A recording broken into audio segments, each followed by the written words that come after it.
First ఫిబ్రవరి union budget day. సాధారణంగా 2017 ముందు వరకు బడ్జెట్ని ఫిబ్రవరి చివరి రోజున ప్రవేశపెట్టేవారు. కానీ 2017 నుండి ఫిబ్రవరి మొదటి రోజున ప్రవేశపెట్టడం జరుగుతుంది.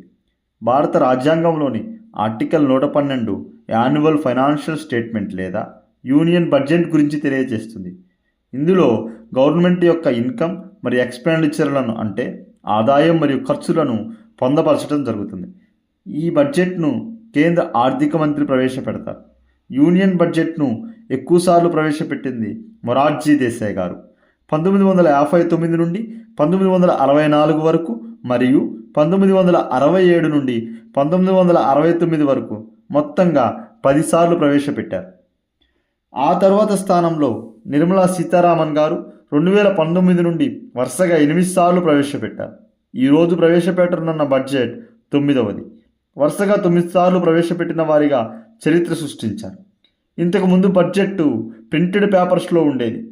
పేపర్లెస్ యూనియన్ బడ్జెట్ను 2021లో స్టార్ట్ చేశారు. ఈ ఇయర్ ప్రత్యేకత ఏమిటంటే ఇండిపెండెంట్ ఇండియాలో ఫస్ట్ టైం యూనియన్ బడ్జెట్ని ఆదివారం ప్రవేశపెడుతున్నారు. ఈసారి మిడిల్ క్లాస్ మరియు ట్యాక్స్ సింప్లిసిటీపై ఫోకస్ చేస్తున్నట్లు కనపడుతుంది.